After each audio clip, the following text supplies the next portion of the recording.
The Exodus from Egypt, Exodus 12 to 14. The Exodus from Egypt is one of the most significant events in the Bible, marking the liberation of the Israelites from slavery under Pharaoh and their journey toward the Promised Land. This story, recorded in Exodus chapters 12 to 14, reveals God's power, the leadership of Moses, and the fulfillment of God's promise to the descendants of Abraham. The final plague and the Passover, Exodus 12. After 9 devastating plagues, Pharaoh still refused to release the Israelites from bondage. God instructed Moses to warn Pharaoh about the final and most severe plague, the death of every firstborn in Egypt. The Passover instructions. God gave Moses and Aaron specific instructions for the Israelites to prepare for the plague. Each family was to sacrifice a perfect lamb, smear its blood on their doorposts, and roast the lamb for a meal. This event was to become the Passover, a memorial feast for generations to remember their deliverance. The blood on the doorposts would act as a sign for the Lord to pass over the houses of the Israelites, sparing them from the plague that would strike the Egyptians. Families were also instructed to eat unleavened bread, symbolizing the haste with which they would leave Egypt. The 10th plague. At midnight, the Lord struck down all the firstborn in Egypt, from Pharaoh's son to the firstborn of prisoners and livestock. This catastrophic event finally broke Pharaoh's resistance.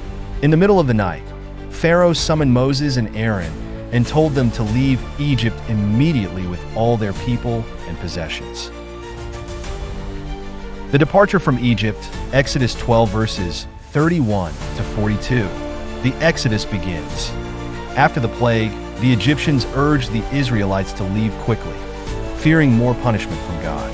The Israelites, numbering about 600,000 men, plus women and children, gathered their families, livestock, and the wealth of Egypt, which the Egyptians willingly gave them in gold, silver, and clothing. Unleavened bread. The Israelites left so quickly that they didn't have time for their dough to rise, and thus they carried unleavened bread. This marked the beginning of the 7-day festival of unleavened bread, celebrated annually in remembrance of their hasty departure. God's commandments. God gave instructions to Moses and Aaron regarding the consecration of every firstborn male, both human and animal, as a reminder of how God spared the Israelites' firstborn during the Passover. God's guidance, Exodus 13. Pillar of cloud and fire. As the Israelites began their journey, God did not lead them on the shortest route to Canaan through the land of the Philistines, as they might have faced war and turned back. Instead, God led them on a longer route through the wilderness toward the Red Sea. God provided a pillar of cloud by day to guide them and a pillar of fire by night to give them light. These pillars were visible symbols of God's presence, protection, and guidance throughout their journey. Pharaoh's pursuit, Exodus 14 verses 1 to 9. Despite allowing the Israelites to leave, Pharaoh soon regretted his decision. He and his officials realized they had lost their entire slave labor force. In response, Pharaoh mustered his army, 600 chariots and all the forces of Egypt, and pursued the Israelites as they camped by the Red Sea. The Israelites' fear. When the Israelites saw the approaching Egyptian army, they were terrified and cried out to Moses, accusing him of leading them to die in the wilderness. They lamented leaving Egypt, thinking they were trapped between the sea and Pharaoh's army. Crossing the Red Sea, Exodus 14 verses 10 to 31. Moses' assurance. Moses calmed the people's fears, telling them to stand firm and witness the Lord's deliverance. He famously declared, "The Lord will fight for you. You need only to be still." The miracle of the sea. God instructed Moses to stretch out his staff over the sea. As Moses obeyed, a strong east wind blew all night, dividing the waters and creating a path of dry ground through the sea. The waters stood as walls on both sides as the Israelites crossed safely. The Egyptians' demise.